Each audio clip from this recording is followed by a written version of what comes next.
Parents, bonjour. Devons-nous encourager notre enfant tout petit à mordre ou taper quand on sent que voilà, il le fait sur une personne, on lui dit tiens, il y a un coussin, il y a une poupée.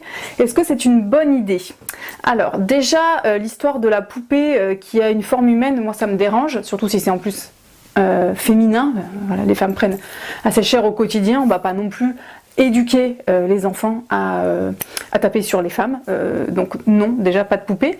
Ensuite un coussin, j'ai envie de dire, c'est le moindre mal, voilà, ok, un coussin, mais moi ce qui me dérange dans cette démarche, c'est qu'on va faire intégrer à l'enfant que colère égale violence, que c'est ok, que c'est logique.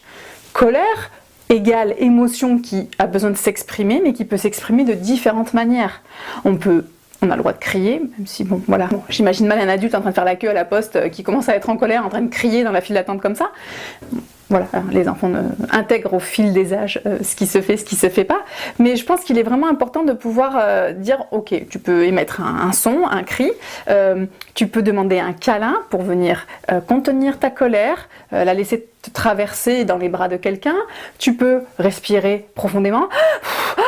Voilà, on peut faire plein de choses en fait avec cette colère. Pour moi, c'est important vraiment de ne pas associer cette émotion à de la violence parce que plus tard, l'enfant va intégrer que quand on est en colère, on a le droit d'être violent.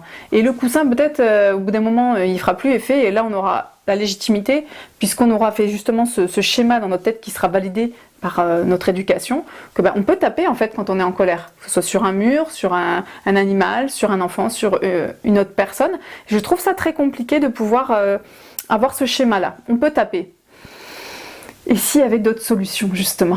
Et je me rappelle d'une maîtresse d'un de mes enfants qui m'avait beaucoup plu. Elle avait justement demandé aux enfants qu'est-ce qu'on peut faire quand on est en colère. Et les enfants avaient dit on peut aller faire un tour dehors, on peut aller faire de la balançoire, on peut aller gribouiller, on peut.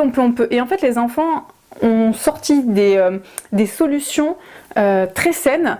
Et aucune avait de lien avec la violence en fait. Donc les enfants ont déjà des réponses très pertinentes, mais c'est aux adultes aussi d'avoir cette réflexion. Et dans les crèches, chez les nounous, dans ces espaces de professionnalisme de la petite enfance, on retrouve encore des schémas. Colère égale violence, donc c'est pour ça que j'avais envie de faire cette vidéo aujourd'hui, parce que il faut bien en parler. Je vous remercie de m'avoir écouté, je vous invite à vous abonner à ma chaîne YouTube, à ma page Facebook et si on allait mieux, Destination de la famille, ou mon compte Insta, Julie Coup de pouce, tout simplement. Merci et à bientôt.